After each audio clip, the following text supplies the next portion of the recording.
नमस्कार दोस्तों, स्वागत है आपका हमारे यूट्यूब चैनल सौम्या आयुर्वेद में।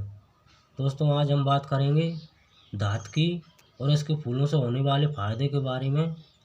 इस पौधे को लैटिन में वुडफोर्डिया फ्रूटिकोसा, अंग्रेजी में वुडफोर्डिया, संस्कृत में धाल की मादा, ताम्रपुष्पी, हिंदी में धाय, धातकी, धाय, रक्तपुष्पिका, बहुपुष्पा, बंगाली में धुआ, धाव, मराठी में धाय फल आदि आदि नामों से जाना जाता है।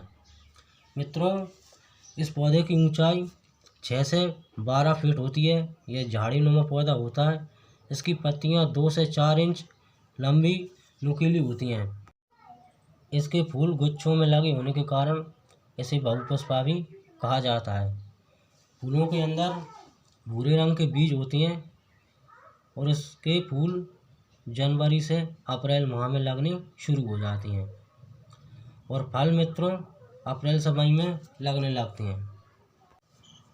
धातकी का रस कटु कषाय होता है। यह पित्त शामक, कफ शामक औषधि है।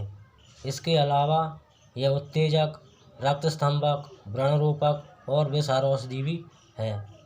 यह अतिसार, प्रवाहिका, ज्वर, रक्त प्रदर, दंत रोग, प्रमेह और गर्भ धारण करने में सहायक होती है।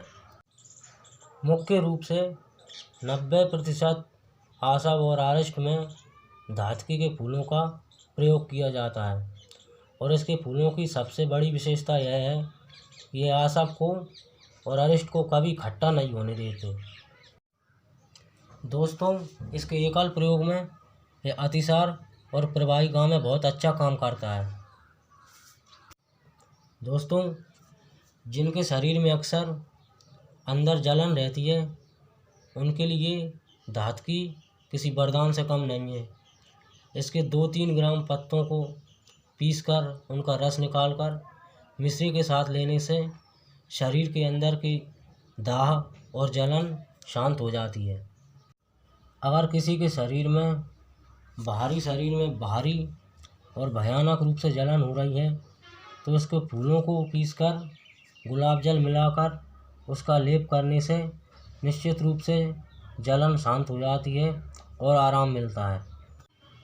जिन लोगों को जलोदर है वह इसके पत्ते और फूलों का काढ़ा बनाकर नियमित रूप से पिएं। इसके ताज़े फूल और पत्तों का शरबत बनाकर भी पी सकते हैं। इससे निश्चित रूप से जलोदर में आराम मिलेगा। जिन लोगों का शरीर जल गया हो वो इसके पत्तों का रस उस जलन वाली जगह पर लगाएं।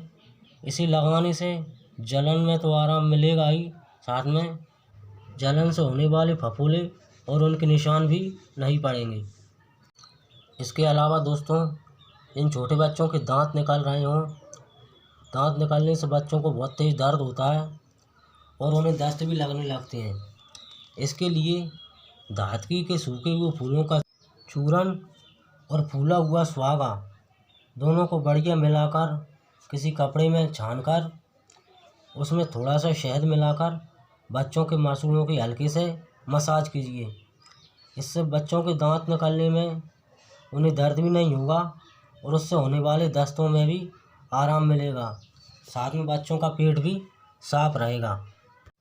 दोस्तों, जिन लोगों का शरीर कहीं कट गया हो या घाव हो गया हो वह इस धातकी की मोटी टहनी को लेकर उसका छिलका उतारकर उसे चंदन की तरह घिसकर उस घाव पर लगाएं। इससे घाव भी ठीक होगा और रक्त भी नहीं निकलेगा, क्योंकि यह रक्त स्तंभक औषधि है। यदि शरीर में कहीं भी खून निकल रहा हो तो यह खून को तुरंत रोक देता है और घाव भी जल्दी भर देता है। जिन लोगों को नासूर या फोड़ा हो गया हो और ठीक होने का नाम ही नहीं ले रहा हो उनके लिए इसकी टहनी किसी रामबाण से कम नहीं है। इसके लिए दोस्तों, इसकी टहनी को अच्छे से पीसकर इसका पेस्ट बनाकर उस फोड़े पर या नासूर पर लगा देने से या तो वो नासूर ठीक हो जाएगा या बैठ जाएगा, या पकने की अवस्था में है लेकिन पक ना रहा हो तो उससे पककर ठीक हो जाएगा। दोस्तों, जिन लोगों को अतिसार हो भयानक दस्त लग रहे हों बिल्कुल पतले पानी की तरह, उनके लिए धातकी के 3 से 5 ग्राम पत्तों का चूर्ण 2 चम्मच शहद में लेने से या छाछ के साथ लेने से दस्तों में शीघ्र ही आराम मिल जाता है। इसके अलावा दोस्तों, जिन लोगों को बवासीर की शिकायत है उनके लिए इसके सूखे हुए 2 चम्मच पत्तों का चूर्ण 2 चम्मच शहद में लेने से आराम मिलता है। दोस्तों, हृदय रोगों में भी धातकी के फूलों का प्रयोग किया जाता है। हृदय रोग को ठीक करने के लिए धातकी के फूल और मिश्री दोनों समान मात्रा में नियमित रूप से लेने से हफ्ते भर में ही आराम देखने को मिल जाता है। जिन लोगों को नक्सीर की शिकायत है उनके लिए धातकी के कोमल पत्तियों का रस 4-4 बूंद नाक में डालने से नाक बहना बंद हो जाती है। साथ ही धातकी के कोमल पत्तों का रस मिश्री के साथ लेने से शरीर में होने वाला रक्तस्राव तुरंत बंद हो जाता है। जिन लोगों को दांतों की परेशानी है वह धातकी के पत्ते और फूलों का काढ़ा बनाकर कुल्ला करें और गरारे करें। इससे दांत मजबूत होंगे और मसूड़े भी स्वस्थ होंगे।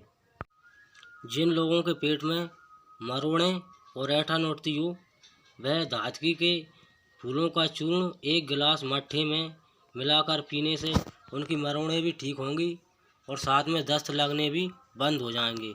इससे पाचन शक्ति मजबूत होती है। दोस्तों, जिन माताओं बहनों की सभी रिपोर्टें नॉर्मल होने के बाद भी उन्हें गर्भ स्थापन नहीं हो रहा, उनके लिए यह धातकी किसी अमृत से कम नहीं है। इसके लिए दोस्तों, धातकी के फूल और नीलकमल के फूल दोनों समान मात्रा में पीसकर उनमें मिश्री मिलाकर इसका कुछ दिनों तक सेवन करने से गर्भ स्थापन में सहायता मिलती है।